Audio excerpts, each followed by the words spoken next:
पाकिस्तान की cricket team में अकमल बरादरान का एक बड़ा नाम रहा है। कामरान अकमल, उमर अकमल और अदनान अकमल, ये तीनों भाई पाकिस्तान क्रिकेट टीम की नुमाइंदगी इंटरनेशनल लेवल पर भी कर चुके हैं। ये तीनों मायनाज विकेट कीपर बैट्समैन थे। एक वक्त ऐसा भी था जब कामरान अकमल और उमर अकमल दोनों पाकिस्तान क्रिकेट टीम की जान थे। दोनों बैक वक्त कौमी टीम का मुख्तलिफ मौकों पर हिस्सा भी रहे हैं, मगर टैलेंटेड होने के साथ साथ अकमल बरादरान शुरू से ही टीम के मतनाज़ा किरदार भी रहे हैं। 2007 में जब शुएब मलिक को कौमी टीम का कप्तान बनाया गया तो बाकायदा टीम में पार्टीबाजी और धड़ेबंदियों की इतलात आने लगी और इन धड़ेबंदियों का मास्टरमाइंड कामरान अकमल को करार दिया गया। इसके अलावा जब 2008-9 में उमर अकमल को डेब्यू करवाया गया तो इनके भी टैलेंट के सभी दिलदादा हो गए। इनमें भी क्रिकेट की सलाहियतें कूट कूट कर भरी थीं, मगर मौसूफ भी जल्द अपने बड़े भाई की तरह मतनाज़ा तीन किरदार बन गए। लाहौर में ट्रैफिक वार्डन के झगड़े की बात हो या फैसलाबाद के मुनव्वर थिएटर में गुलगपाड़ा, कोच मिकी आर्थर के साथ लफ्जी जंग हो या दूसरे प्लेयर्स के साथ झगड़ा, ये हर काम में सरे फहरिस्त रहे। यूँ आहिस्ता आहिस्ता विकेट कीपर की ये फैमिली कौमी टीम से बाहर होती चली गई। मगर साल 2015-16 में इसी फैमिली का एक और फर्द बाकायदा कौमी टीम का हिस्सा बना और सिर्फ एक साल के मुख्तसर अरसे में कौमी टीम का मुस्तकिल मेंबर भी बन गया।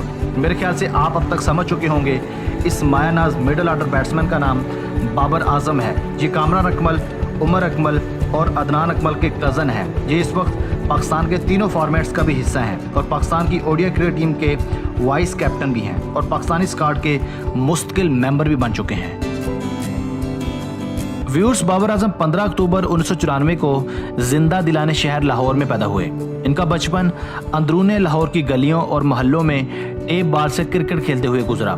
लंबे अरसे तक क्लब लेवल और फर्स्ट क्लास क्रिकेट खेलने के बाद इन्हें साल 2012 में अंडर 19 क्रिकेट वर्ल्ड कप की कप्तानी सौंपी गई। बाबर आजम एक वेल डिसिप्लिन्ड और वेल मैनेर्ड दाएं हाथ के बैट्समैन हैं। ये मुख्तलिफ एज ग्रुप क्रिकेट का एक वसी तजर्बा रखते हैं। ये अंडर 15, अंडर 19 और अंडर 23 में कौमी टीम की नुमाइंदगी कर चुके हैं। इसके अलावा ये Guyana Amazon Warriors, Islamabad Uniteds, Rawalpindi Rams, Sui Northern Gas और ज़राई तरक्याती बैंक की जानिब से भी खेल चुके हैं। इन पर किस्मत की देवी साल 2015 में मेहरबान हुई जब कौमी दौरे पर आने वाली जिम्बाब्वे की टीम के खिलाफ लाहौर में ओडीआई डेब्यू करवाया गया, जहां इन्हें काफ़ी नीचे बैटिंग के लिए भेजा गया। मगर बाबर आजम की असल सलाहियतों का तब पता चला जब साल 2016 में यूएई के दौरे पर आई वेस्ट इंडीज़ की टीम के खिलाफ पहले ओडीआई मैच में शानदार सेंचुरी स्कोर की। इन्होंने शानदार 120 रन स्कोर करके न सिर्फ अपनी गैर मामूली क्रिकेटिंग टेक्निक को साबित किया बल्कि इस मैच के मैन ऑफ द मैच भी करार पाए। इसी होम सीरीज के दूसरे मैच में भी बाबर आजम ने वही शानदार कारकर्दगी दिखाई और एक मरतबा फिर वेस्ट इंडीज़ बॉलर्स को आउट क्लास करते हुए एक और सेंचुरी स्कोर की। 2 लगातार सेंचुरीज स्कोर करने के बाद बाबर आजम के पास अब ये सुनहरी मौका था कि वो सेंचुरीज की हैट्रिक करके खुद को उन अजीम बैट्समैन्स की फहरिस्त में शामिल करवा लेते जिनके पास ये रिकॉर्ड्स थे।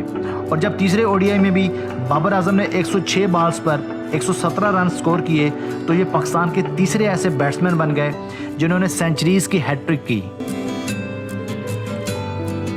नाजरीन, 3 लगातार ओडीआई सेंचुरी स्कोर करने के बाद कई बड़े रिकॉर्ड्स खुद ब खुद बाबर आजम की झोली में आन गिरे। मसलन 3 वनडे मैचेस की सीरीज में सबसे ज़्यादा 360 रन बनाने का रिकॉर्ड और इसके अलावा 3 ओडीआई मैचेस में 350 से ज़ायद रन बनाने का रिकॉर्ड भी शामिल है। ओडीआई सीरीज में शानदार कारकर्दगी दिखाने के बाद बाबर आजम को वेस्ट इंडीज़ के खिलाफ टेस्ट डेब्यू 13 अक्टूबर 2016 को ही करवाया गया। ये एक day and night test match था।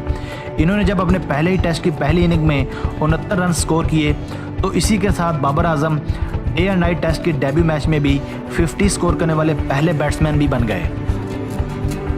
दोस्तों, 19 जनवरी 2017 को ऑस्ट्रेलिया के खिलाफ बाबर आजम तीसरे ओडीआई मैच में तेज तरीन 1000 रन स्कोर करने वाले जॉइंट प्लेयर भी बन गए। इन्होंने ये कारनामा अपने 21वें मैच में सर अंजाम दिया। बाबर आजम के अलावा साउथ अफ्रीका के डीकॉक, इंग्लैंड के जोनाथन ट्रॉट, इंग्लैंड ही के केविन पीटरसन और वेस्ट इंडीज़ के सर वेबर रिचर्ड्स 21 मैचेस में ये कारनामा सर अंजाम दे चुके हैं।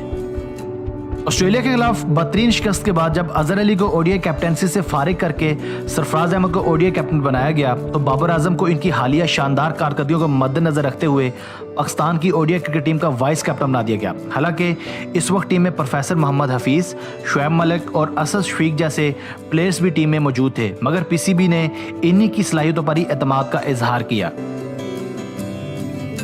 दोस्तों बाबर आजम इस वक्त पाकिस्तान के लिए क्रिकेट के तीनों फॉर्मेट्स की अशद ज़रूरत बन चुके हैं। ये इस वक्त पाकिस्तान के लिए 11 टेस्ट, 36 ओडीआई और 14 टी20 मैचेस खेल चुके हैं। टेस्ट मैचेस में इनकी कारकर्दगी फिलहाल ज़्यादा तसल्ली बख्श नहीं रही। 11 टेस्ट मैचेस खेलकर इनकी बैटिंग एवरेज सिर्फ 23 की रही है, मगर टी20 और वनडे फॉर्मेट में इनकी बैटिंग एवरेज आउटस्टैंडिंग रही है।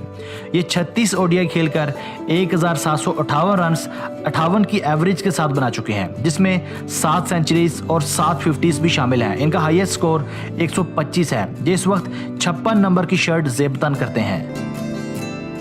व्यूअर्स, बाबर आजम की रन्स बनाने की मुश्किल मिजाजी और बर्क रफ्तारी से इस वक्त पूरी दुनिया मुतासिर है। खासतौर पर इंडियन मीडिया इस मायनाज यंगस्टर को 10 में से 10 नंबर देने पर तुला है, जबकि कुछ माहिरीन क्रिकेट इनको पाकिस्तान के विराट कोहली भी करार देते हैं। जबकि चंद इंडियन क्रिकेट एक्सपर्ट्स के मुताबिक बाबर आजम बहुत जल्द सेंचुरीज की दौड़ में विराट के नज़दीक पहुंच सकते हैं, क्योंकि कैरियर के आगाज़ में सेंचुरीज बनाने की इस रफ्तार से सभी मुतासिर हैं। इनका चारों जानब चलने वाला बल्ला और इनकी बला की खुद एतमादी ये साबित करती है कि बाबर आजम न सिर्फ एक वर्ल्ड क्लास बैट्समैन हैं, बल्कि हर तरह के कंडीशंस और हर तरह के प्रेशर में भी भरपूर परफॉर्म करने की सलाहियत रखते हैं। आखिर में अल्लाह ताला से दुआ है कि बाबर आजम पाकिस्तान की कामयाबियों में ऐसे